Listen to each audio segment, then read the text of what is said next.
Hello, everybody, and welcome to another Top 10 edition of Magic Mike's, proudly sponsored by our Patreon supporters and CoolStuffInc.com, where you can find cool stuff in stock every day, and our co-sponsor CardHoarder.com, offering the best inventory prices and delivery of cards for Magic Online. I am Evan Irwin, and we get started each Top 10 by saying hello to my two co-hosts, Aaron Campbell. Brains. Ruben Bressler. I am also uncovering my zombie-themed attire as we speak. So we've got Wow. the Darkness Civilization Kaijudo pin right there up at the top. Mm-hmm. And, of course, the Jason Charles Miller in the Wasteland tee. Go support Jason C. Miller. Go buy his album on Amazon or whatnot. I'm ready to talk about zombies. About things that were dead and come back to life. Yeah, we're both wearing...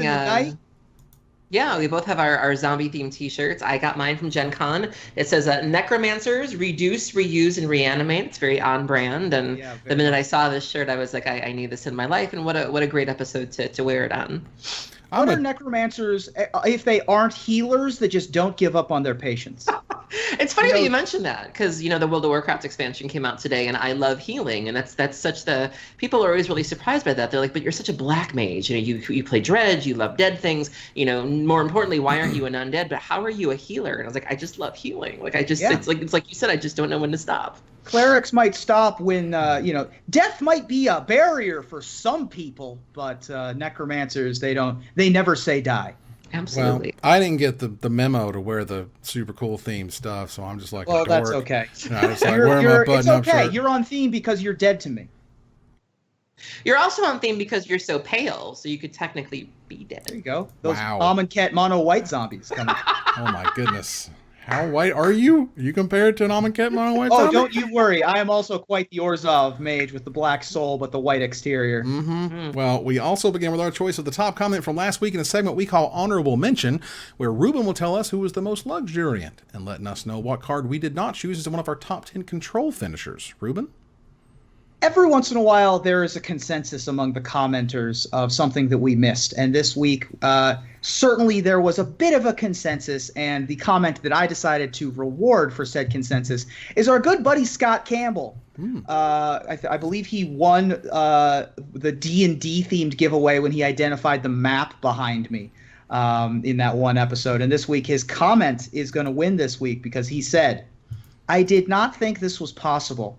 Perhaps one of the easiest choices for a top 10, and it was missed by all of you. This card was not only one of the most iconic cards ever, but even came back this year as part of the game's 25th anniversary. This card was even subject to a meme answer in the Great Designer Search. This was the only creature we needed to win the game, and was the only creature in The Deck, the Brian Weissman special. The card missed was Sarah Angel. The Angel of Angels, and a card known by a single name, Sarah, was able to attack 5 times and probably block if needed to win the game. Running anywhere from 2 to 4 of her allowed us control mages to play counterspells, Counterspell and Power Sync, Swords to Plowshares, Wrath of God, and I even made room for Winter Orb, Icy Manipulator. Once I had domination of the board, Sarah came down to close the game. When describing what Magic the Gathering is to someone new, one does not need to look far, as Sarah Angel is Magic the Gathering." We received a lot of comments asking where Sarah Angel was. I was really surprised by that because I wasn't around then. And so, to me, Sarah Angel doesn't scream control finisher, but I guess I just missed something. Yeah. It was obviously part of Brian Weissman's The Deck as a big finisher. We had Millstone and Mill Effects on our lists, but obviously Sarah Angel, another popular finisher, also alongside of Stasis because of that classic Vigilance ability. One of the most popular finisher creatures back when creatures weren't even very good. It was like Sengir Vampire, Shivan Dragon, and Sarah Angel. I mean, they stopped printing Sarah Angel for a while because it was like too good. Too good. It's like, no one's playing it. What is too good about this card? So, it took a while to go from Sarah Angel to Baneslayer Angel and really show what the years have kind of added to creatures. Exactly right. Right. But, I mean, and for what it's still worth... a class, still a first pick, first pack, still a very powerful effect. Still a powerful Magic card, one that Aaron Forsythe has basically assured that I'm not getting in Pauper anytime soon. Because Sarah Angel common, whoo boy. Something gone cray. But thank you, Scott, a well-known friend and supporter of the show. Big friend of the show. Absolutely. MTG Pack Foils in chat, I believe, there you is go. Scott's handle. He's usually there every Wednesday night and always gives us feedback and always tweets at us after the show is over and tells us we did a good job that's too, always which we really nice. appreciate. Always with the classic GIF response about 30 seconds after the show ends. Yeah. Which is appreciated. However, we are talking about our top 10 zombies, and it's getting a little stanky, a little dead up in here tonight. I'm telling you, after this list, I don't think Wizards respects zombies enough. Honestly. I've been saying that for years. Wow. If you look, let me give you some factoids before we get into the list in earnest. Okay. In the MTG bracket, the top 128 cards of all time, there are no zombies in the top 128. There are 2 horrors, there are 2 praetors, there are 3 titans, including one that makes zombies. No respect. There are 10 humans and no zombies. Wow. No respect. Zero No respect. at all. Well, Unbelievable. let's start that respect with our number 10. Aaron, do you have a number 10? I do. So one of the nice things about Unstable, which came out late last year, was the fact that certain cards had multiple variations of artwork. And, some of the artwork told a story, and other cards, it was just variations. There was no real connection between the pieces of art. My number 10, in fact, told a story, and I really, really like this card. I can't think of a better way to start off a top 10 list of zombies than with Extremely Slow Zombie. So Extremely Slow Zombie is 1 in a black. It's a creature type zombie, 3/3, with Last Strike. It says this creature deals combat damage after creatures without Last Strike. And what's so nice about this card is there are 4 versions, and they all spell out brains across the flavor text. And also the zombie moves so slow that you see the zombie in 4 different seasonal settings. You see a winter version, a fall version, a spring version, a summer version, which again goes back to the zombie being so slow and not moving very far and taking so long that the seasons change. And so I love the story that the 4 different arts tell. I love the way that the flavor text is just the word brains, because the zombie not only moves slowly but speaks slowly. I like the addition of the Last Strike, which some people have actually kind of seriously were like, this could maybe be an ability going forward. I don't know. Yeah. But I love this card. The artist recently revealed that there are prints available on their website. So I'm going to have to go ahead and pick up the entire set and frame them, because I just love everything about this. Yeah, this is, and first of all, it cracks me up that they're worth 3 cents, and then the spring one's worth 5 cents, and then the Christmas one with the cap, that's 6 cents. One. That's one's going to cut you back. That's the good one. This was another just sort of flavor win from Unstable. There were so many. Last Strike. So good. Morrow rather had mentioned it at one point and said that something to do with the rules, made rules weird and couldn't really work in regular Magic. It adds another layer, obviously, to the text. Mm-hmm. Right now, the only cards with Last Strike are the 3 creatures that were printed in Unstable. Obviously, Extremely Slow Zombie. 1/6 of the garbage elementals. There you go. Has Last Strike, depending on which one you open. And obviously, 3-headed Goblin has Triple Strike. Mm-hmm. One of the strikes being Last Strike damage. That's awesome. I love that. I'm totally okay with Last Strike. I think it's a very flavorful way to show that something is either doing it last or slow or whatever. And this awesome. card in particular is just everything about this card is a home run. The flavor text going across them all, the very slow development of the hand moving towards you across the seasons in the art. It's just a beautiful, beautiful execution. It's terrific. Ruben, what's your number 10? I've talked about my number 10 before in my favorite Rakdos cards. It's one of the few multicolored zombies on my list. But I think that it deserves mention. It was also in a Pro Tour winning deck, obviously that Pro Tour being Pro Tour Charleston, where you had 3 times the number of cards available to you. But in the hands of Tamaharu Saito, in his classic red, white, black aggro deck, there were 4 copies of Rakdos Guildmage. Rakdos Guildmage is a zombie shaman. Originally from the Dissension expansion. Mm-hmm. It costs 2 Rakdos mana, so either 2 black, 2 red, or red-black, and has 2 abilities. Pay 3 colorless and a black, discard a card, target creature gets -2/-2 until end of turn, or pay 3 colorless and a red, create a 2/1 red goblin creature token with haste, exile it at the beginning of the next end step. That beginning of the next end step, obviously the key there, because substance used to be a thing, and then it went away. So basically, you could wait for the beginning of the end step, and then during the end step, make a 2/1, untap, and then attack with it the next turn. Being a 2/2 for 2 that also had the ability to remove opposing troublesome permanents, including things in the Rakdos mirror match. But certainly the bug control deck was a big problem, and you were able to pick off things like the skeletal vampire tokens and stuff like that that might have ruined your lunch otherwise. Rakdos Guildmage, just one of my favorite creatures ever. It's one of the cards that brought me back to Magic when I came into college. I had that Mardu aggro deck as my go-to.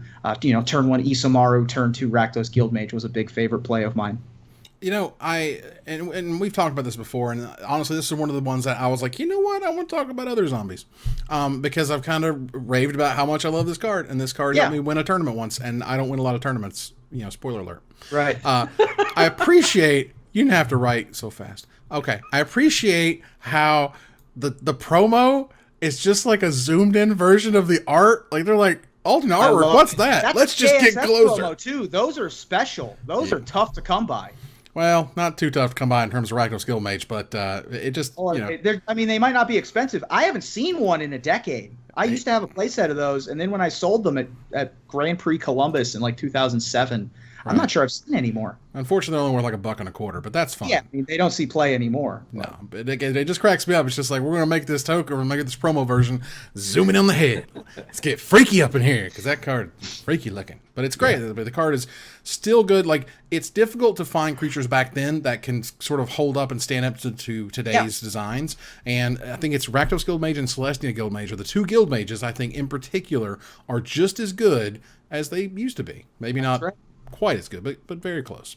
All right, so we're gonna move here to my number 10, which is sort of I guess it's a classic these days. It's sort of become a classic for how long it's been around. They made it once, they made it originally in Shards of Alara, and then they printed the living garbage out of it. They printed it a whole bunch of times, and this was a card that basically went into my cube as soon as I was building it, when Shards came out, because it is a symmetrical effect, but it's a very powerful effect, and that would be Fleshbag Marauder. Fleshbag Marauder is a black and 2 generic mana for a 3/1 uncommon zombie warrior. It just has one beautiful sentence: when it enters the battlefield, each player sacrifices a creature. So the ability to just play it on empty board, it sacks itself, but you still got whatever they had, or your ability to get rid of a token and they had to get rid of something important. Those types of trades are very, very important, and it seems just very sort of zombie-esque. I love the gelatinous thing with hands and arms and different scythes hanging out and big hammers with teeth on it. That's just a bonus. That's how good the card is. Yeah, a bit of a reprint and Merciless Executioner from Cotton's Block, which is out there. I have this in both my Muldrotha EDH deck and my She-Ray deck, because getting the ETB triggers from She-Ray is really nice, and you'll have a lot of creatures to sacrifice, and your opponent ideally won't. And kind of the same thing with Muldrotha. You save that for when you need an Edict effect, and yeah, there's definitely room for this in just about any black EDH deck. Absolutely. Even saw a little bit of competitive play in those 4-color Rally decks. Yeah. Back when Rally was dominating Standard, and also a little bit in those Golgari Aristocrats decks that were popular. There was sort of a flash in the pan. And back when Survival was legal, this was one of those Survival toolbox creatures as well. So plenty of tournament pedigree for the Fleshbag as well. Absolutely. And let's move on here to number 9. I don't have one because I have 4 hires this week. Oh, wow. Man. That's the highest, though. I mean, we don't have a ton of overlap this week. It's not too bad. Not that bad. But Ruben, what's your number 9? So let me take you back to Worlds 2001. All right, creatures weren't great.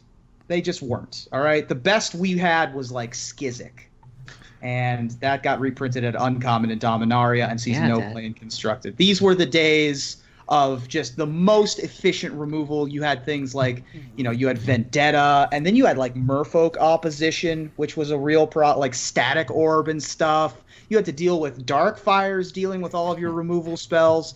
But being a 5/5 for 4 was pretty good. And that's where Phyrexian Skuta came into the mix. Skuta. Phyrexian Scuta. Scuta? No, I love it. I think it's right. Phyrexian Scuta is a 3 colorless and a black creature zombie from Plane Shift. It's a rare. It's a 3/3, but if you pay 3 life as a kicker, it enters the battlefield with 2 +1/+1 counters on it. Look, man, times were rough, all right? We didn't have siege rhinos. We didn't have, 4/4s for 4 abounding. We didn't have 4/4s for 5 almost at all. And so Phyrexian Scuta being able to take advantage of that, and in the hands of Tom Van Delocht, he won that tournament with Machine Head with Phyrexian Scuta, which allows it to have won a Pro Tour level event, putting a nice leg up on some of the other nominees on the list. Again, these Machine Head decks, it also saw play in like blue-black control decks because, again, we were really want for finishers back in the day. And so you didn't have a ton of creatures, and Phyrexian Scuta was your finisher alongside typically your Ravenous Rats or whatever. They still had Dark Ritual in the format, didn't they? Back in the day. I believe so. Yeah. So for part of the life cycle of this, you could play it on turn 2. This card in particular was not particularly known for being powered out early. It was pretty much just like kill something on turn 2 or discard spell turn 1 and turn 2, like a Ravenous Rats or something. Kill something turn 3, play a 5/5 on turn 4. Was the much more popular line of play. But be that as it may, Phyrexian Scuta, you got to give it some respect. I guess. I don't know. I'm so spoiled these days.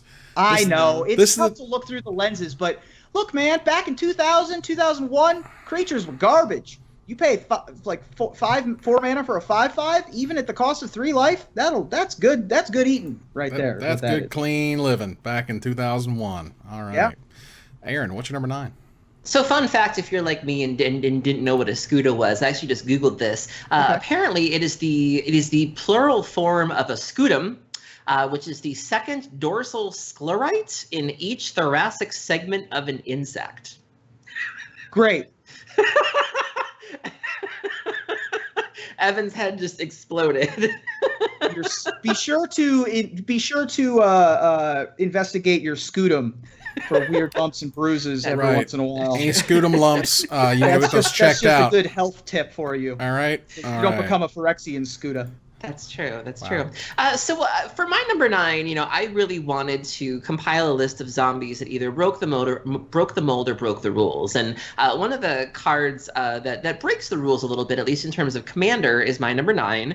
It's currently going for $9. It's only been reprinted once in the Commander anthology. Otherwise, it came out in a normal Commander set. But this really changes what you can do when it comes to your abilities and specifically +1/+1 counters. I do love a Golgari zombie. My number 9 is Skullbriar the Walking Grave.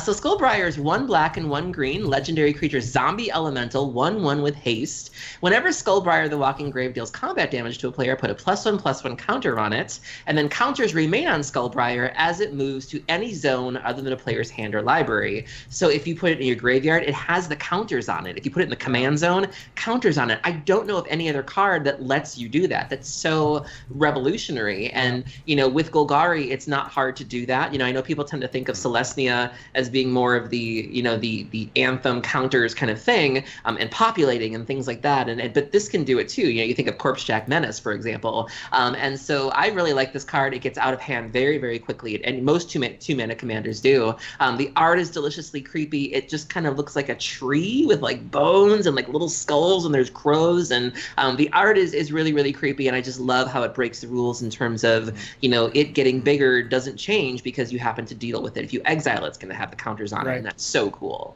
I mean, Selesnya is like, where are the +1/+1 counter people? And Skullbriar's like, hold my beer. Yeah. Because they never leave. You're so right, though, at how unique it is. I mean, Proliferate doesn't even work with it because it's so unique that it's just... You can't Aether snap the tokens off of my Skullbriar while it's in my graveyard. Gotcha. Right? Yeah. There's some really cool things going on with Skullbriar. Yeah, and this is a card that's expensive for a reason. This is a super build around me, awesome Commander card. Deserves a reprint soon, but it's okay to have some value in the meantime. Yeah. Which is fun. All right, so again, no number 9 for me. We move on to number 8, which I have one of those. Oh, sweet. and that's nice. Shocking. Shockingly so. So it's really cool sometimes, not all the times, because we call that onslaught block, but it's cool sometimes when Wizards is like, here's your deck, okay? Here's the centerpiece of your deck. This is the deck that you're going to build this thing around, and by God, this time it was zombies. And Wizards was like, you know what? We've learned a thing or two. We made them good. They were very good, but they weren't overpowering. They weren't just 2 decks in the format, zombies versus goblins, like back in Onslaught or whatever. They didn't go hog wild with fairies or anything like they did in Lorwyn. But this time, when we came back to Innistrad and things got creepy and things got weird, and if you've ever seen The Wicker Man, you will know that Diregraph Colossus is like a giant walking Wicker Man. That movie's freaky, and the one with Nicolas Cage in it is hilarious. It's made out of Grafdigger's cages. Oh, of course it is. It's a black... Diregraph Colossus is a black and 2 generic mana 2/2 rare zombie giant. Diregraph Colossus enters the battlefield with a +1/+1 counter on it for each zombie card in your graveyard. And whenever you cast a zombie spell, you put a 2/2 black zombie creature token onto the battlefield tapped. You get it coming. You get it going. This thing gets huge. This thing can be played. This is your top deck. This is your zombie deck top. This is when you play out your zombies and they wrath your board and you're like, whatever, Diregraph Colossus, and it's a 7/7 go. Like, don't care.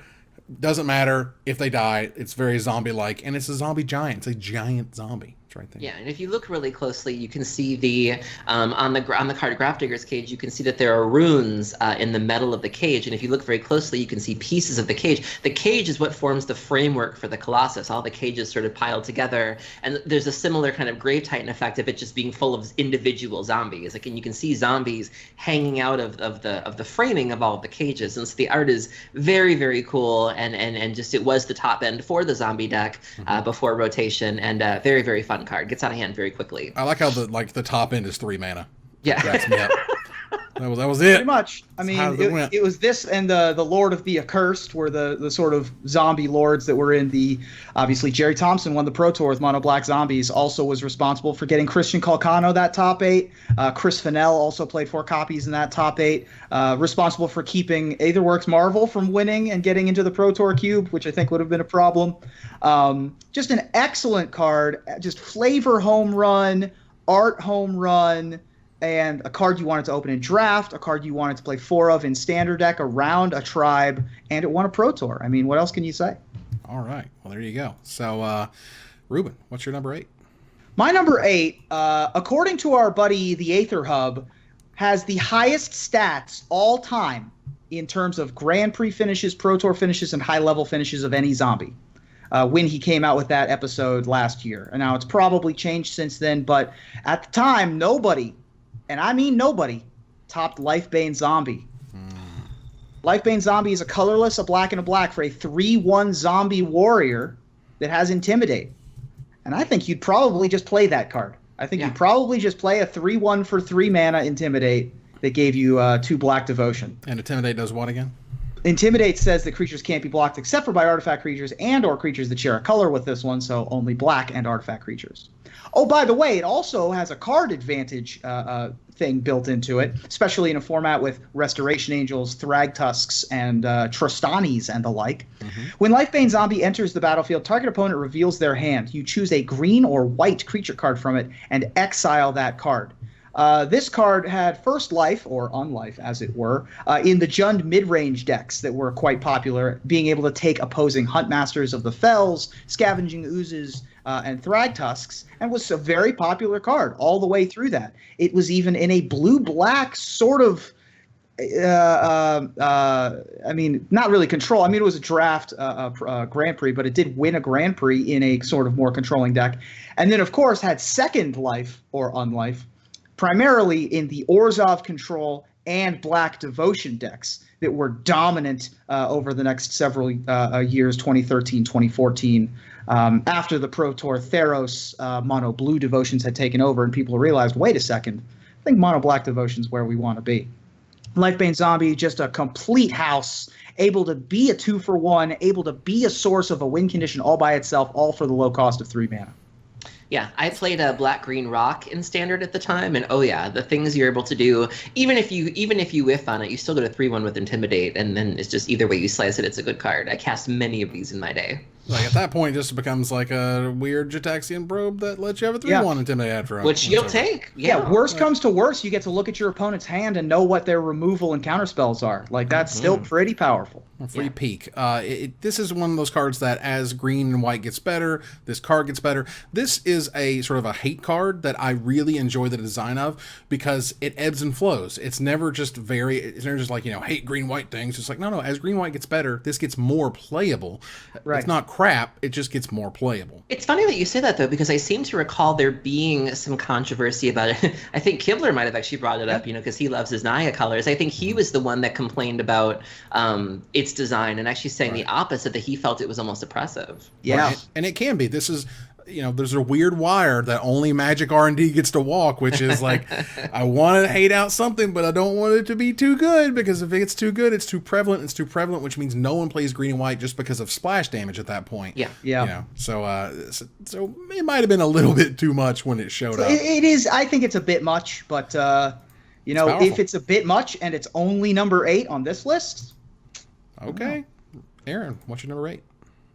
So I have this rule when it comes to building commander decks. I like to make sure I have every piece of the color pie accounted for. So like for Hapatra, she was my Golgari commander. And for as long as I have that deck, I don't have any other Golgari commanders. And my Marchesa is my Maru girl, and I have to get like a Grixis commander, and I have to get an Izzet commander, and I just don't like to double up. I like to have one of each. And the time eventually came for me to have a mono black commander. And at first I wanted to make the Death's Whale, Hirobi. I wanted to make a Hirobi deck, but that proved to be very, very difficult, and I wasn't able to do it. And then I found my number 8, and I realized that if you built your deck well, you could essentially turn it into a Living End deck, which of course I love playing Modern.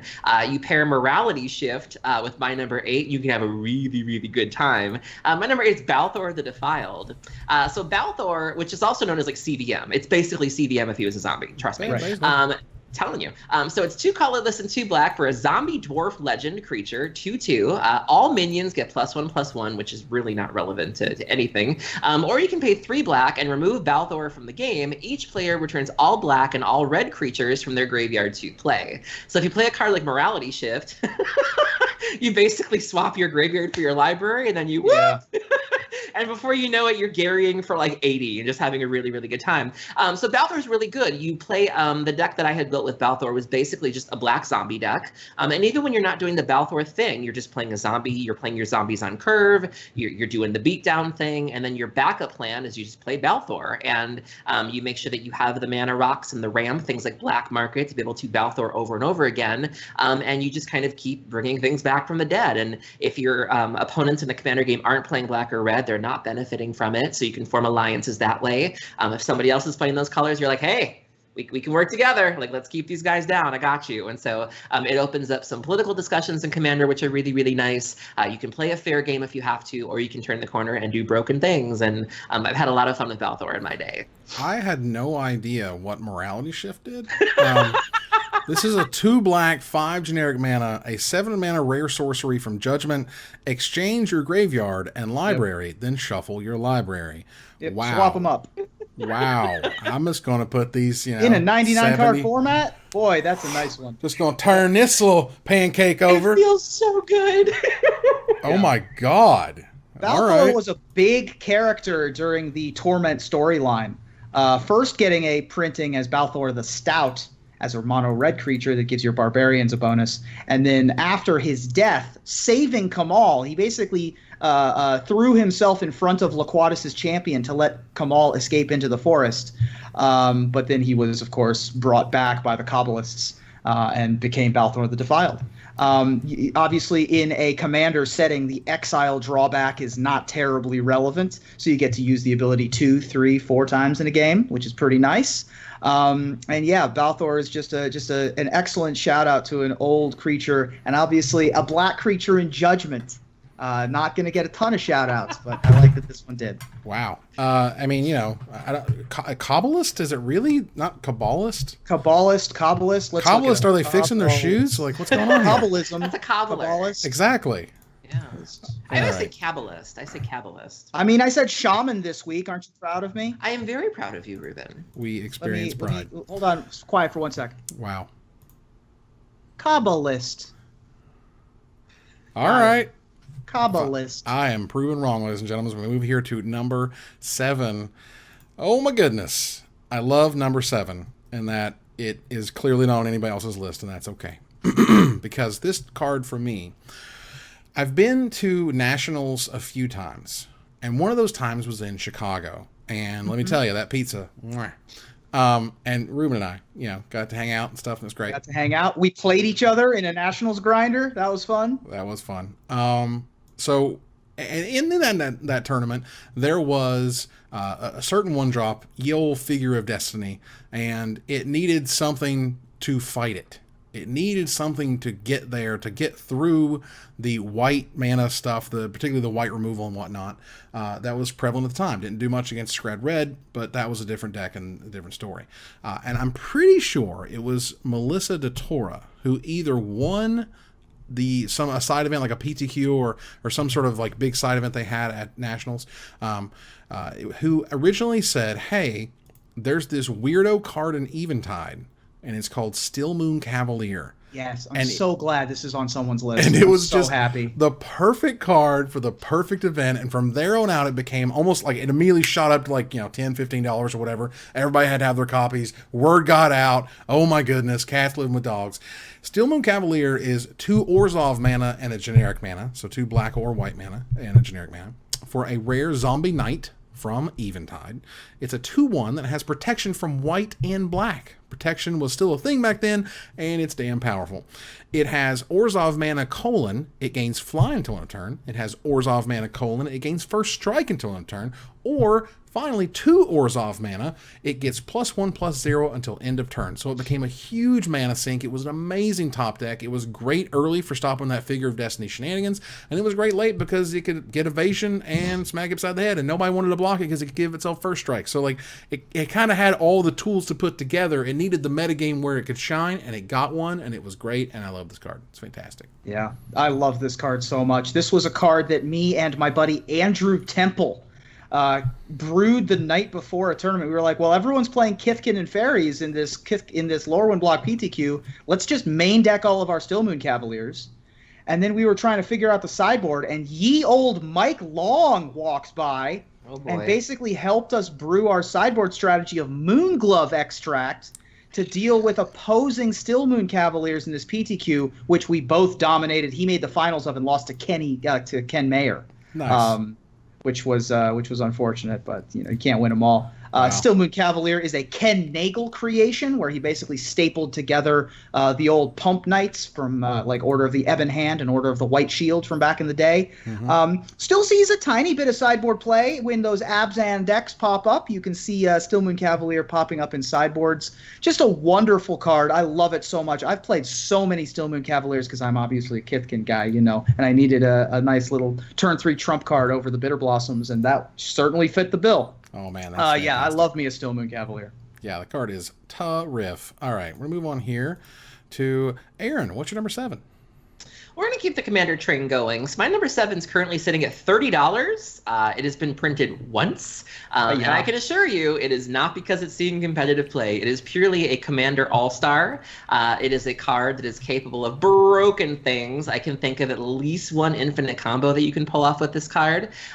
This character had a huge story moment in the original Innistrad storyline. When Geralf killed him, cut out his heart, and then Liliana was like, oh, hey, you know something, resurrected him as a zombie, and then used him to get information on the location of Griselbrand. Right. My number 7 is Macias the Unhallowed. So Macias the Unhallowed is 3 colorless and 3 black, legendary creature, zombie cleric, 5/5 with Intimidate, which alone is fine. You will take that. The next sentence, whenever a human deals damage to you, destroy it. Also, and then even then, you would take that. You would take a 5/5 Intimidate with that human clause. We're not even done. The last paragraph says, other non-human creatures you control get +1/+1 and have Undying. When a creature with Undying dies, if it had no +1/+1 counters on it, return it to the battlefield under its owner's control with the +1/+1 counter on it. This is a house is just broken. When you pair it in Commander, you're able to do some neat little loops with it. And this is just a very, very frightening card in every sense of the word. It's $30. This card is $30. I would never have been able to guess that it was $30. Wow. I mean, thanks, Commander. Yeah, this is 100% thanks, Commander. It's back in Dark Ascension. There's only one printing ever. Like, this has gotten to the point, like, in terms Dark Ascension, yeah. Yeah, this is, like, to the price point where they will put it in a master set at Mythic because, like, it's worth $30. Yeah, ridiculous. I mean, I had it in my Balthor deck. Any sort of mono black Commander deck, absolutely you're going to get value out of this card. Again, if I have to play a fair zombie deck, okay, cool. All my zombies have Undying. Game on. Deal with it. The glasses come down. Absolutely. I love the storyline of the original Innistrad. Mikaeus, both halves, life and death, played a major part in the story of the Hell Vault being opened and the Undead Siege and all of that. Just a fabulous character. And man, $30. I had no idea. And you can almost see the dichotomy there, of the original Mikaeus sort of blessing people with +1/+1 counters, and then you have sort of the dark Mikaeus giving them out very differently and in a much more twisted fashion. Oh man, that is awesome. Ruben, what's your number 7? We're going to get some more plane shift love here because my number 7 is my second plane shift card after Phyrexian Skuta. Now, this one obviously has a much different pedigree, typically fighting alongside Psychotog the most often. But also, of course, there was a Storm deck that Masashi Oiso took to the top 8 of Pro Tour Columbus in 2004. My number 7 is Nightscape Familiar. Yes! So Nightscape Familiar is a colorless and a black zombie originally from Plane Shift. It has it's a 1/1, and it has 2 abilities. Blue spells and red spells you cast cost 1 less to cast, and pay a colorless and a black, regenerate Nightscape Familiar. Originally part of a cycle of familiars that were 2 mana creatures that granted the allied colors a bit of a discount in mana. A little bit of that Baral discount that we love so much. And Nightscape Familiar fighting alongside Psychotog and its various other incarnations. Those were the 2 creatures that were in those very powerful Psychotog decks that we discussed during our Control Finishers episode. Also, of course, a piece of that Black Desire deck that I referenced. You don't typically run a ton of creatures, but you have Nightscape Familiar and you have Cloud of Fairies to be able to add to your storm count, draw a couple extra cards, and add a little bit more spells to the stack when you cast your Mind's Desire. Just a very interesting creature that's been reprinted a couple of times in various dual decks and Masters sets. Most recently in looks like Arch Enemy is the most recent printing. But yeah, Nightscape Familiar, just a super cool card and always welcome sight in Pauper cubes, even in regular cubes. I'd be hard pressed to not take this in the Vintage cube with how good Storm is. And you want to have some of those effects. It's just weird, and I'm sure there's a story reason for there's no green-red Familiar. There's Stormscape, which reduces white and black. There's Thunderscape, which produces black and green. So there's a white one that's a wall. Right. It's Bant. That's Sunscape. So the blue one is the Owl that reduces Esper. The black one is Nightscape. The red one is a Kavu, right? That black and green. Yeah. Black and green. And then green... Thornscape Familiar is a 2/1 for a green and generic mana, where red and white spells you play cost. There you go. So yeah, there is a Jund one and a Nile one. Yeah, I guess it's fine. They didn't really see any play though, especially the white, especially because it was a wall. But yeah, Nightscape Familiar became very, very popular. Sunscape Familiar was played in Pauper quite a bit, particularly when some of the Storm decks were still hanging around. Being able to play your blue spells for 1 less is very important. Makes sense. So, but that said, a great cycle. Move here to number 6. I don't have one. It's higher on somebody else's list. Well, sorry, friend. Ruben, do you have a number 6? I do have a number 6. My hires are higher on the list, so I get to keep going. This one was another one that our buddy Nisa Hohen over at the Aether Hub was really big on. It also has a spot in the Pro Tour Cube, which a lot of the zombies don't. I was, again, with the disrespect, the blatant disrespect. I'm glad you're starting to see things my way, Ruben. Wow. Yeah, there's just there's like 2 or 3 zombies total in the Vintage Cube. Just total at all. But luckily for us, one of them is the Tide Hollow Sculler. Nice. And I think we can all agree that the Tide Hollow Sculler deserves its spot amongst the game's elite. It is a black-white artifact creature zombie. It is a 2/2, originally from Shards of Alara. When Tidehollow Sculler enters the battlefield, target opponent reveals their hand, and you choose a non-land card from it. Exile that card. When Tidehollow Sculler leaves the battlefield, return the exiled card to its owner's hand. Living on in the memory of Mesmeric Fiend, obviously inspiring Lifebane Zombie and other cards like Sin Collector later on. Being able to steal, and now Kitesail Freebooter, being a human, is probably the most popular of the variant of the creature. Sure. Just a really efficient hate bear, 2/2 for 2 artifact creature. Being able to take whatever, ruin your opponent's curve while also putting a body onto the battlefield. Saw a lot of play in the black-white tokens and the black-white persist decks that were very popular back in 2009-10 era. And then saw play, in Modern later on in those, Doran decks and also other tokens decks. And, the creature toolbox decks every once in a while will pick it up as well. This was also my number 9. This is a fantastic zombie. Also sees play in the Dead Guy Ale decks in Legacy. Another one of those cards that people often don't. Number one, people don't often remember that it's an artifact, and people certainly don't remember it's a zombie, and it's both of those things. Yeah, that's right. They forget about it, much like Dre. But you have the it's just efficient. It's just good 2 mana, because even the freebooter can't take creatures, but Tidehollow can take anything non-land. Whatever. That's true. It's mine. It's turn 2. It's disrupting. Yep. It's very powerful. Killed lots and lots of people in a variety of formats. Is about as cheap as they can make it for the Orzavians. And I loved it. And again, this was on my list for a reason, because the card's great. Aaron, what's number 6? So I'm going to take a break from Commander, because I've been kind of leaning on Commander for my last 3 choices. And I actually want to talk about Pauper, or if my friend Kendra lovingly calls it Pauper. So this is a card that sees play in the Tortured Existence decks. Excellent. Which I love, except for the fact that the games go so long. And this is a card that when you discard it to Tortured Existence, you get just a little bit more value out of it, which I like. My number 6 is Grave Scrabbler. So Grave Scrabbler is from Future Sight. It costs 3 colorless and a black. It's a 2/2 zombie. It also has a madness cost of 1 black. So if you discard this card, say to your Tortured Existence, you may play it for its madness cost instead of putting it into your graveyard. When Grave Scrabbler comes into play, if its madness cost was paid, you may return target creature card in a graveyard to its owner's hand. So you are getting the Tortured Existence effect, and then you're getting an additional effect from the Grave Scrabbler, and you're getting a 2/2 zombie, for 2, which is normal on top of it. The art is delightfully creepy. A young man named Dave Alsop. You see sort of this hunchback-looking creature with a lantern, really looking at you, really leaning in. Appears to have their arm over a tombstone. I love the art. I love the Future Sight frame. And this is just a really neat little piece of tech from the Pauper Tortured Existence decks. And I have played that deck, and it is sweet. Yes. That is my go-to deck. Is the Tortured Existence deck. I personally like the white splash because you get Oromancer to return Tortured Existences back to your hand. But the black-green is the classic.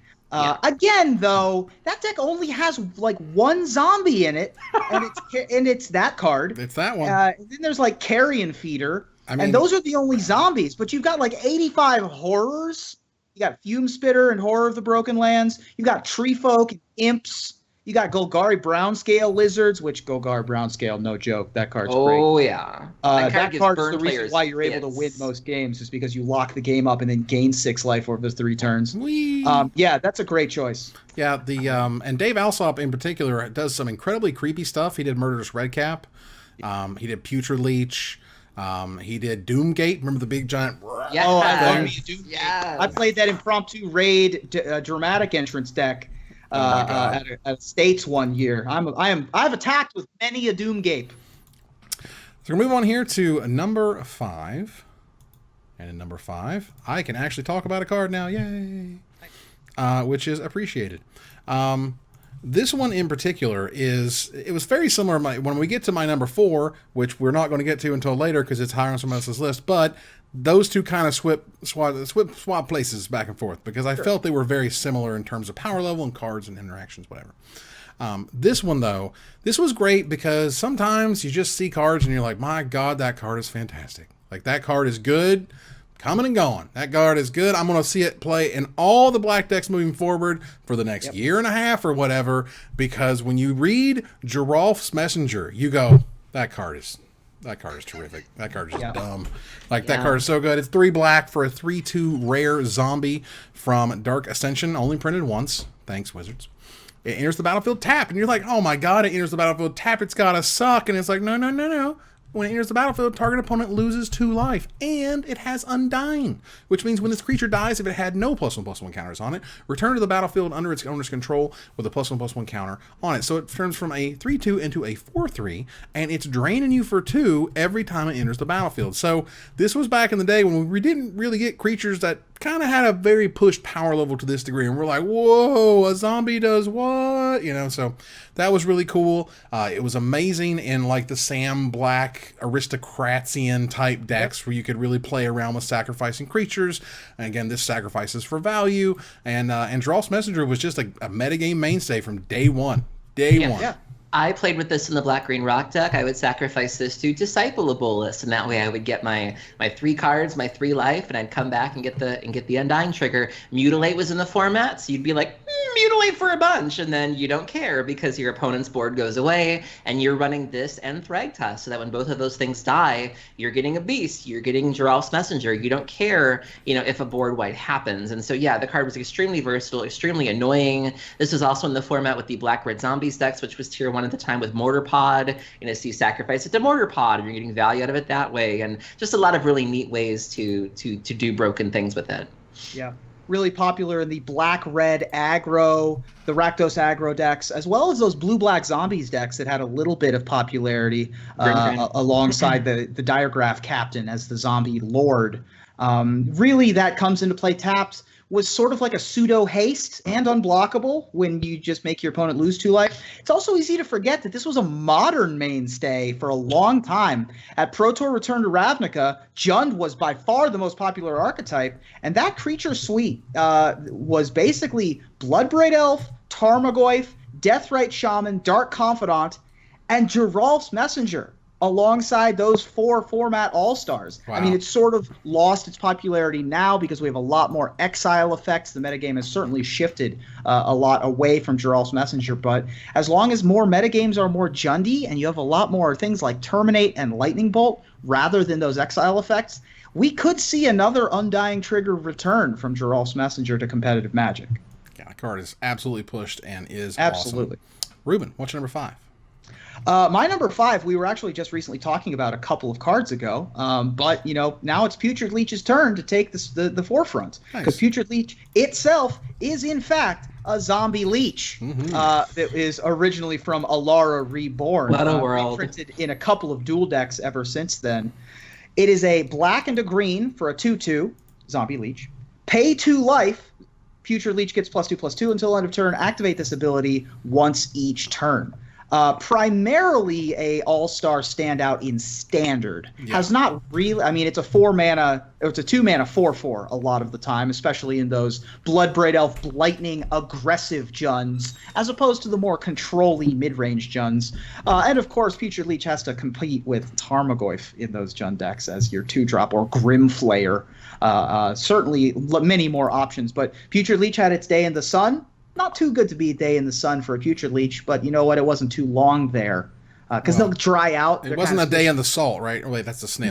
No. They like zombies and leeches don't really like the sun. I appreciate how they're like. It had a day in the darkness. This leech died, but we brought it back. Just so you know, that's a zombie leech. Like as if it wasn't creepy and weird enough to start with. It had to be dead first, and then they had to bring it back. This card was. Right. Absolute monster when it first showed up. Again, this is another one of those, like, we don't get 2-mana 4/4s. That's crazy. I'll pay 2 life all day for it, and you did. And you would trade leeches in the Jund Mirror was one of the first things you did. We're like, all right, we go to 18, and now we put them in the graveyard. Like, it's kind of a thing you got used to. You're like, it's fine, because that's what you got to do, because Putrid Leech by itself is way, way too good in terms of the rate you're getting. At least it was back in Standard, in that Standard in particular. It also almost won a second Pro Tour in the hands of good buddy Brad Nelson. Had he not lost to Paul Rietzel in the finals of Pro Tour Amsterdam. He had the full 4 Putrid Leeches in his Doran deck as well. Nice. And I was there for that one. That was an awesome Pro Tour. Aaron, what's your number 5? My number 5 is a card that I have spoken of in glowing terms before. I'm a huge fan of it right now in Vintage. We've seen Paradoxical Outcome gain a lot of ground in recent weeks. It is now the number 2 played deck on Magic Online, only behind Shops. And in a format with Outcome, you really need to be able to race them. And no card helps you race like my number 5, which is Fate Stitcher. So Fate Stitcher is 3 and a blue, creature type zombie wizard, 1 power, 2 toughness. You can tap it, and it says you may tap or untap another target permanent, or you can unearth it for 1 blue, which means return this card from your graveyard to play. It gains haste. Remove it from the game at the end of turn, or if it would leave play, unearth only as a sorcery. And so if you have an opening hand that has Bazaar, Fate Stitcher, a Dredger, and a blue source, you can go off on turn 1. And I mean like kill them on turn 1. I don't mean like make a big board and pass. You can kill them. So the way that this works is you do your Bazaar thing, you dump in your Dredger and your Fate Stitcher, you play like your Mox Sapphire, you bring it back, and then you untap your Bazaar. And getting 4 Bazaar activations on 1 turn is pretty freaking gross. And you're able to find like your Grave Trolls, your Sun Titans, you're able to bring your Sun Titan back, form a loop until you get your Koladon and you just kill them. And so this really gives Dredge some much needed speed. Even if that doesn't happen, you can still go off on turn 2, which is still not bad. And so this card really is able to do some things. There's also some corner case uses for it, being able to tap down a Trinisphere. Trinisphere does have a little bitty line of text that says it only works when it's untapped. And so if you're playing against talk about Shops, corner case. I have done that before, where I have though. I've wanted to Dread Return, but I didn't have the mana to pay the Trinisphere, and so I was able to bring back my at least I had enough mana to at least bring back my Fate Stitcher, tap down the Trinisphere, be able to get my Dread Return for free, do my thing. And so just a really neat card with lots of little uses. It also saw play in the Jeskai Ascendancy decks for a minute in Modern. That's but primarily where I think most people will know it from, is from the Jeskai Ascendancy decks, being able to reuse it with the namesake Jeskai Ascendancy to really go off on your combo. Yeah, I just love being able to race with it. It does a lot of neat things. This was definitely a card on my short list. I love a Fate Stitcher. I enjoyed it. I mean, I enjoyed it in like draft. It was fun. That's primarily my experience with it, is playing with it in draft. Yeah. Where it is also great. Yeah, it's also absolutely fantastic because you don't have to pay any mana to tap down anything. It's a permanent. It's anything, which is great. So Fate Stitcher in and of itself, it's funny to me that you're like, well, the way to get under Paradoxical Income is to kill them before they can ever do anything. You're like, okay, that's Vintage, guys. Welcome to Vintage. Underneath the combo deck. I went underneath you by not letting you do a damn thing. All right. I mean, it's incredible. You're just like, well, I just kill them on turn 1 then. That's what I do. I don't care. It's like nitrous. It's like when you're watching the Fast and the Furious movies, and then you have the cars that are fast by themselves, and you have the ones with nitrous. It feels amazing. Well, I'm not going to get to talk about my stuff for a while, because my next number 4 and number 3 are higher on someone else's list. So we're on that. Same. We're on that. By same the way, seriously, my number 4 and my number 3 are both higher on someone else's list. My number 4 is higher. I thought for sure that number 3 would be my Leviathan pick this week. I thought for sure that I would get crap for it, but turns out someone else had my same train of thought and put it even higher. Well, my number 4 is higher as well. So we ain't got no number 4. All hires. First time in a long time. At 4. No 4. Move on here to number 3. We clearly don't have one. Aaron, what's yours? Oh, man. So this is a card that redefined Dredge in at least 2 formats. This was a card that when Golgari Grave Troll got banned in Modern, people said that this was one of the cards that should have went instead, and that maybe Grave Troll wouldn't have been banned if this card hadn't come out and really pushed Modern Dredge, back into the forefront. It was also a huge gain for Manaless Dredge and Legacy. This is also seen play in Vintage Dredge as well as something that you can pitch to both Force of Will and Unmask. My number 3 is Prized Amalgam.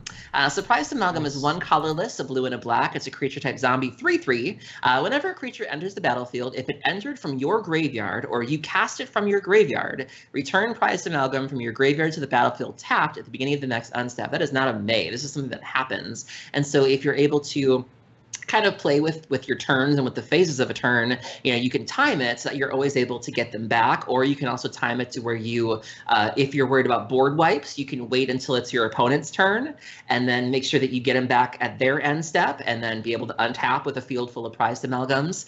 This really allows the dredge decks to kind of grind, because if they Supreme Verdict you, cool, just crack a fetch land and rebuild.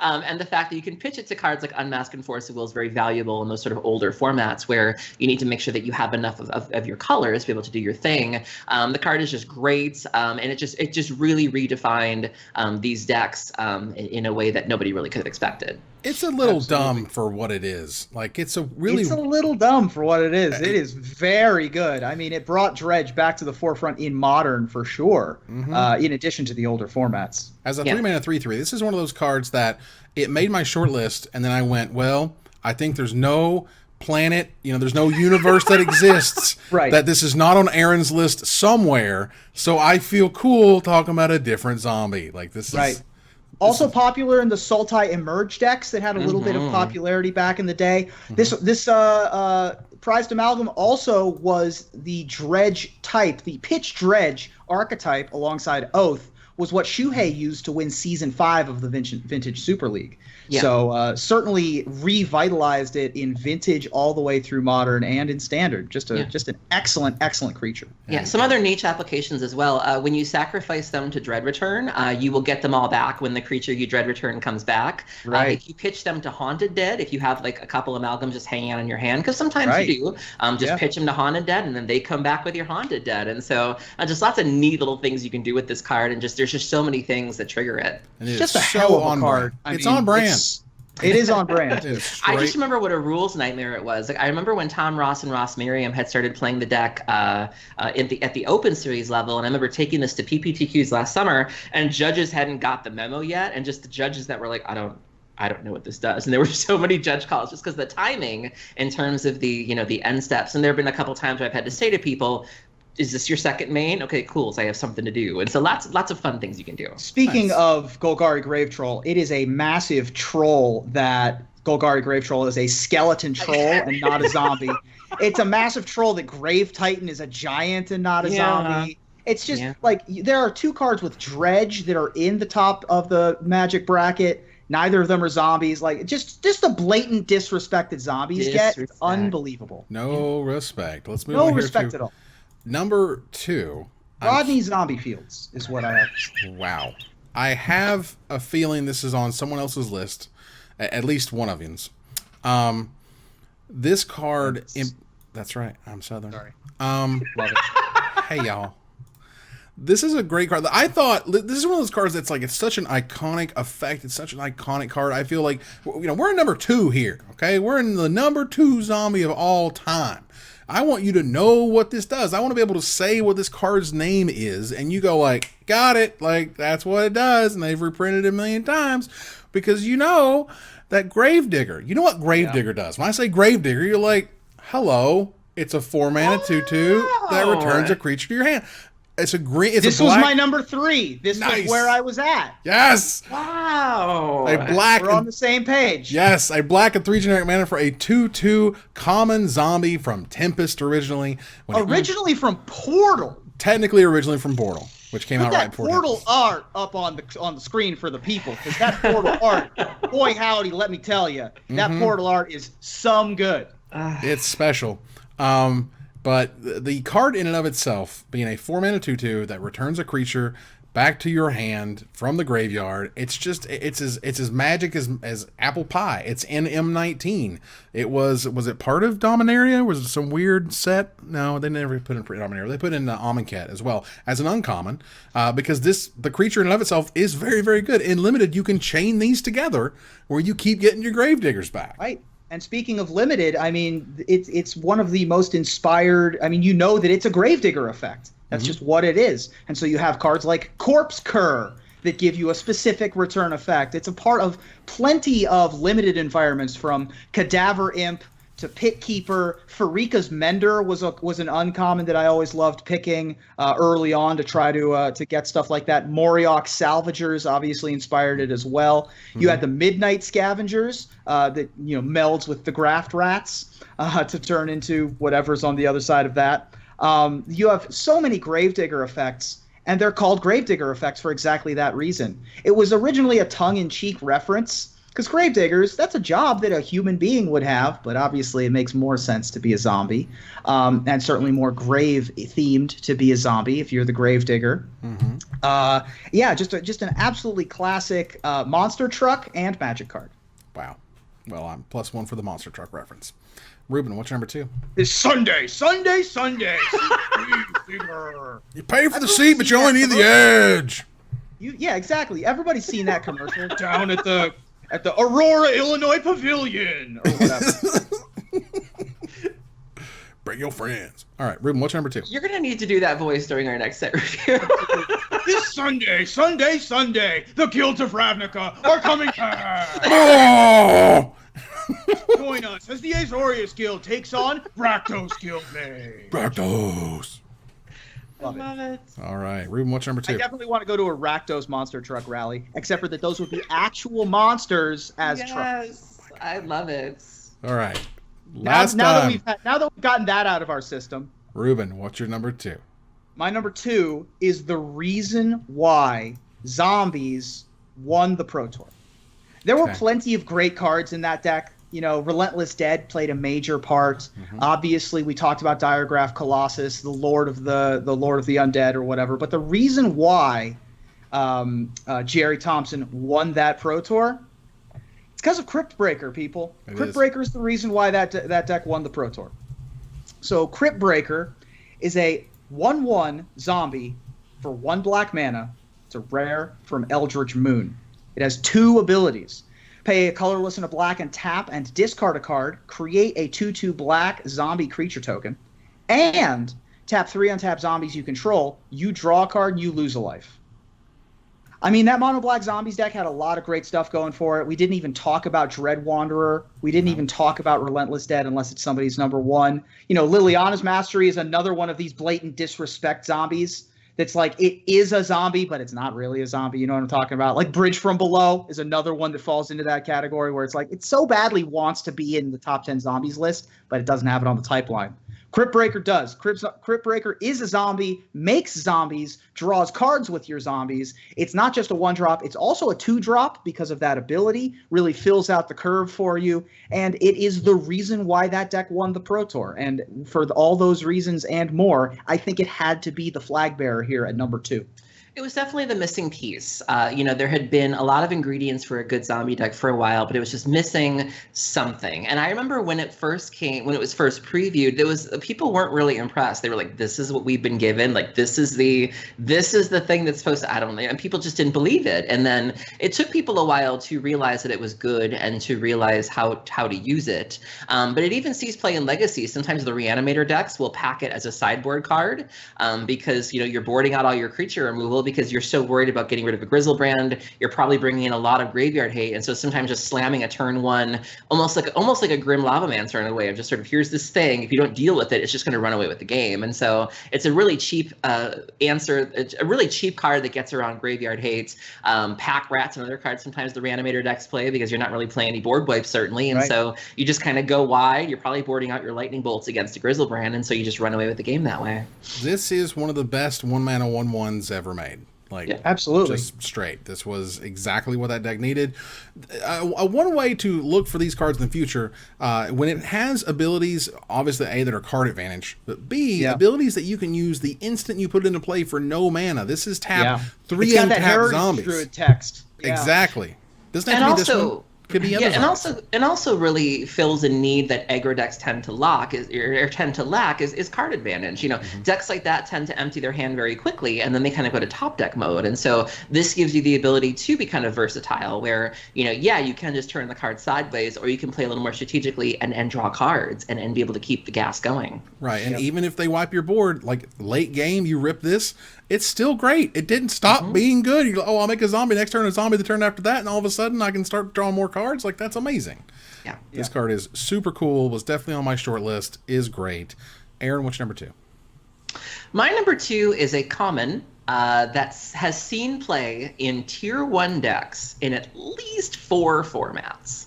Pauper, Modern, Legacy, Vintage, Gurmag Angler.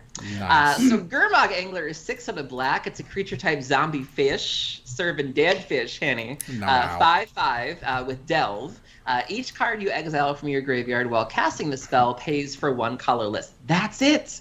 It's just if you're playing your cards right, it's a 5/5 for 1 black. This is fine. I don't recall it seeing a lot of play in Standard, if any, but in Modern, it is a staple of the Death Shadow decks. It is also in Legacy. It was a staple of Grixis Delver. In Vintage, Dredge has started using it because, again, if you want to play a Containment Priest, that's fine. My graveyard's still there. It's still a resource that I can exploit. I'll just mill a whole bunch and then make a 5/5 for 1. Sounds good. Yeah. But this really was, sort of the little fish that could. And I don't know if anybody could have predicted that this card would just sort of be as dominant as it is. It's certainly good in Pauper. You can even just, cast it, or you can even reanimate it in sort of the Exhumator decks, the Rakdos Exhumator decks, But just who would have thought that a little common zombie fish would see play in at least 4 formats in good competitive decks? The card is ridiculous. Like, it's just straight stupid. It's one of the most powerful commons ever made. There are only 47 common 5/5s, okay? That's it. And you're only paying 1 mana for one of them, okay?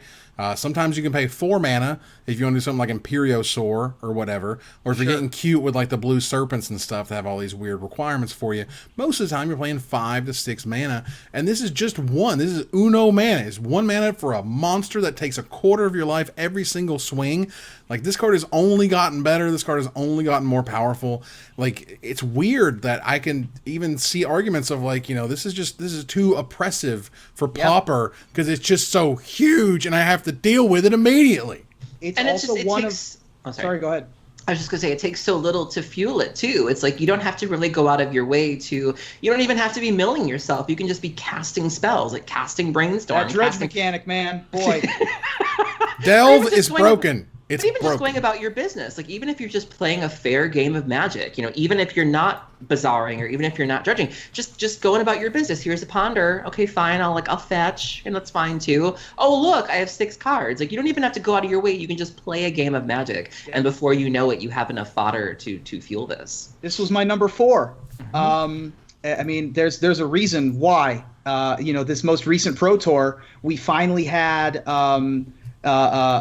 Legacy as part of the Pro Tour, and also Modern. So in the finals, the winning Modern deck and the second place Legacy deck, which were, of course, Hollow One in the hands of Ben Hull and Death Shadow in Legacy in the hands of Josh Utter-Layton, both had these Gurmag Anglers in them. Obviously been a big part of the Grixis Delver decks for a long time. Bob Huang won the Legacy Championship in 2005 or 15 maybe. Sorry, 2015 with his Grixis Delver deck that had obviously plenty of Gurmag Anglers in it. The Zombie Fish, the first time I saw it competitively was at Grand Prix the Pro Tour in Washington, D.C., when I saw Patrick Chapin using it. And as soon as I saw Patrick Chapin was on board with Gurmag Angler, boy, I knew that there was something special here. Well, this was your number 4. This was my number.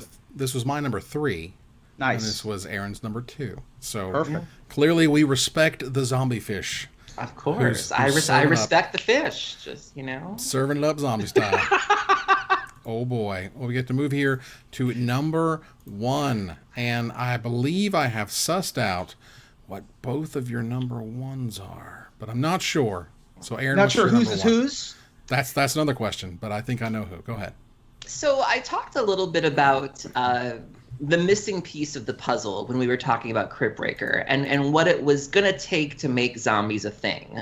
And my number one is sort of the card by which other cards are judged by. And we've seen it recently, too. There have been some recent attempts at making zombies come back. And again, people are going, okay, we don't have Crypt Breaker. What's going to be our good 2-drop, or what's going to be our good 1-drop? And this is the card that all other cards are judged by. And part of the reason why Crypt Breaker initially landed with a bit of a thud is because it had some very big shoes to fill, and it had and my number one, those shoes belong to my number one, quite honestly. My number one is Gravecrawler. So Gravecrawler costs 1 black. It's a creature zombie, 2/1. Gravecrawler can't block. You may cast Gravecrawler from your graveyard as long as you control a zombie. And so if you're playing a dedicated zombie tribal deck, you are almost always going to have a zombie in play.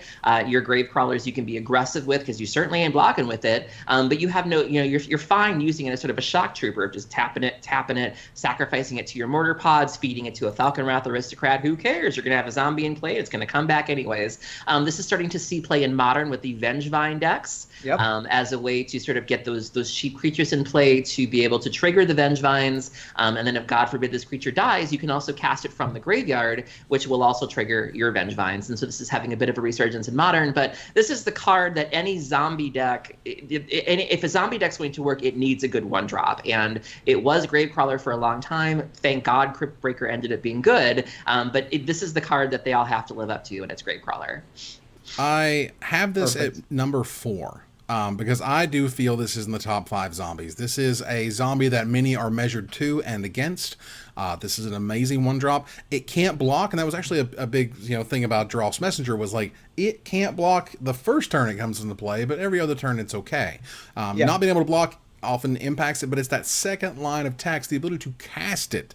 You're not just playing. It doesn't say 1 black : put it into play if you have a zombie. No. You can cast it from your graveyard, which opens up a whole new world of different interactions as a result of that wording and that style of play. It was also in a format with Morbid, and so a lot of times you were very happy, again, going back to the shock trooper metaphor, you were very happy to just send it in and people would be like, block, and you're like, sweet, Brimstone Volley. Or sweet, Tragic Slip, take 13 off your creature. And so it was a really neat way to kind of trick people into giving you those Morbid triggers of, woo!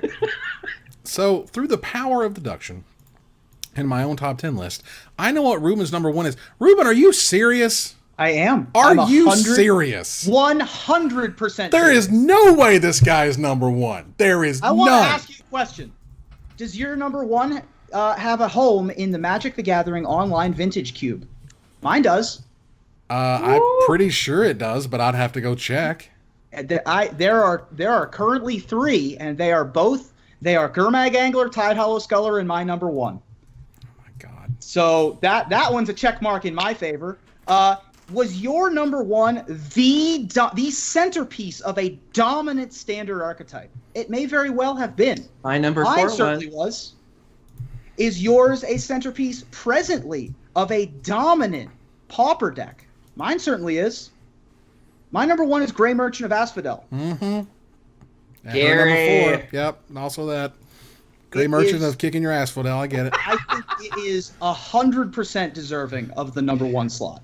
This is not an ironic choice in any way, shape, or form. I think that this is far and away the number 1 zombie that's ever been printed.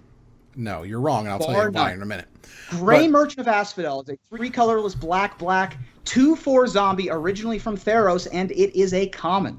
Mm-hmm. When Grey Merchant of Asphodel enters the battlefield, each opponent loses X life, where X is your devotion to black. You gain life equal to the life lost in this way, and then the rules text explains what that means.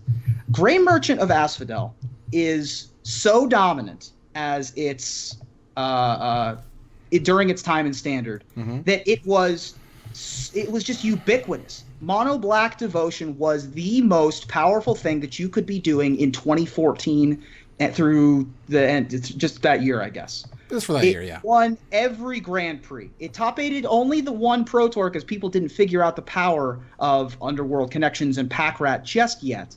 But it was the deck that all of the best players in the world were playing the full amount of the time. Brian Brown Duwin got his first Grand Prix win on the back of Mono Black Devotion. Owen Turtenwald broke the streak and was part of the back-to-back Grand Prix championships with Mono Black Devotion. Yuya Watanabe won a Grand Prix with Mono Black Devotion. You look at what the best players in the world chose to play, they were choosing to play Mono Black Devotion. This is the picture of a dominant archetype, and I think Mono Black was more dominant than Zombies was as an archetype, either during Innistrad or even when it won the Pro Tour. Mono Black Devotion was the archetype, and that's thanks to Grey Merchant of Asphodel. This is my number. Sorry. Go ahead. This is my number 4. My good friend JD and Clemperens got her first GP top 8 with Mono Black Devotion. She still mourns that deck to this day. This sees a lot of play. And this was also especially dangerous because it would just win games out of nowhere where, people would feel like, okay, we're handling all these pack rats. Okay, fine. Whoop, take 7. Like just the swings that it was able to do. And then when you pair it with something like Whip of Erebos and just be able to get it back, that ETB trigger, getting 2 pips off the whip and then 2 pips off of itself, this card was able to turn around games so quickly.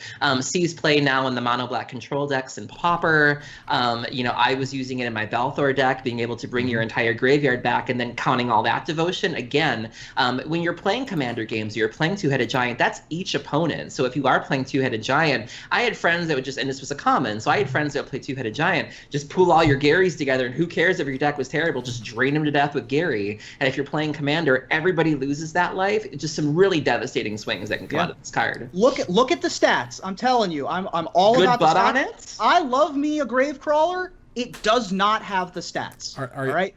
Grey Merchant of Asphodel, when Nizahone made his list, it was number 1's Lifebane Zombie because it had more extended life in Jund, and then Grey Merchant. Those were the top 2 that had the most powerful finishes. It's in the Magic Online queue. Can I finish? Thank you. Now, the reason, I thought first of all, Gravecrawler was going to be the one that you'd get mad at me about, not my number 1, which I thought was just obvious. No, it's not, and you'll know why when I show you mine. But the point, first of all, Mono Black the reason Mono Black was the best deck was because of Thoughtseize, not because of Grave Merchant. Let's be clear. And if not Thoughtseize, it had to be. The lie? I'm telling you. The lie? I'm telling you. It was Thoughtseize. If there was no Thoughtseize in that format, Mono Black would have still been very good. It would have been very good. It wouldn't have been the best thing. It would have been very good, and I certainly admit that. That said, Gary is great, and I would note sometimes to pay attention to my Twitter during pre-release periods, because there were 2 respective pre-releases where I accidentally found the best card in the set, and one of them was during Theros when I was like, my God, Grey Merchant of Asphodel was way better than I thought it was. That card was insane, and then later on become amazing. And the other one was, man, I just lost a Smuggler's Copter. That card is stupid. Like that card seems ridiculous. And it turns out, it was not bad nuts. company. But the Grey Merchant, was terrific. There's no doubt about it. It was my number 6. I think it definitely deserves a spot on the list. There's no doubt about it. It has a power, a reach, a swing that very few cards get. And I'm not saying it's awful or it's bad. I'm just saying it ain't number 1. Because you know what is, Ruben? You want to know what the number 1 zombie is? I'm very interested to know what number 1 is. Sure. And I'll tell you. Because this is a number 1 that has helped to define decks, it's helped to define archetypes, it's helped to define how things work. It's given sort of birth to entire ways of playing Magic. It's taught R&D things and the ways that it costs things and the ways that you're able to pay for stuff. The number 1 zombie is Carrion Feeder. Carrion Feeder is insane. Carrion Feeder is a black for a 1/1. My God. Common zombie. It can't block, but you sacrifice a creature, you put a +1/+1 counter on Carrion Feeder. This card has built ridiculous amounts of combo decks. This is the Sam Blackiest of cards anyway. This is the card that teaches wizards you can't just give stuff for free. You give stuff for free and cheap, you're going to break something. This card broke things constantly. Like accidentally, all the time. This card was great. It's super good. I played it in a ton of cubes. It was in my cube, and it was always worth it. It's a card that gets reach. It gets bigger. It gets scarier. Like I love Carrion Feeder, and I love that it's super powerful. It's just one of the most powerful, raw, powerful things you can do. I am shook right now. Like I did the not fact that you go expect this. after. Look, I am a big fan of Carrion Feeder. All right, I played a lot of Hulk. obviously being a big part of Steve Sadin's Hulk Flash deck, being a major part of that. Obviously, that zombie bombardment deck that we were talking about with Sam Black. It was the only one-drop sack outlet until they printed Viziraseer, and Viziraseer obviously being the choice to go to now. But back in the day, you had zombie or carrion feeder, and that was all you had. It's also won a Pro Tour in the hands of William Jensen and the rest of the Brockefellers at Pro Tour Boston, albeit in a limited deck, but certainly still a part of it. I'll take it. You go after Gray Merchant? You coming after me? Look, I understand you can't block, so you should know that zombies are at home in the red zone. And that's what's happening here, is we have an impromptu red zone because you're wrong and I hate you, all right? Carrion Feeder ain't no way in front of Gray Merchant or Crypt Breaker or Gurmag Angler or Putrid Leech. I've named 4 commons that are higher on the list than Carrion Feeder. Carrion Feeder's good. It's decent. It don't got the stats. It's not in the cube. It ain't won a constructed Pro Tour. We ain't through with you yet, sir. All right? Wow. I had the Leviathan kickback last week. You're going to get yours this week, which is Carrion Feeder number 1. Well, that said, that was our top 10 zombies. You'll see them on screen now for your review. Feel free to roast me, tell Ruben what's what, or agree with Aaron totally. On our top Honestly, 10. I think Aaron's is probably the most defensible number 1, but it's fine. It's funny. But that said, you take a look at our lists and let us know what you think about it and what card we did not talk about.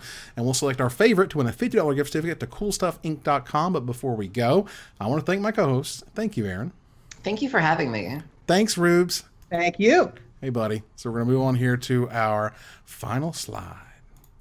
I want to thank our sponsor, CoolStuffInc.com, our co-sponsor, CardHoarder.com, my co-hosts, Aaron Campbell and Ruben Bressler, you guys for watching or listening, and hope you support us at Patreon.com/MagicMikes.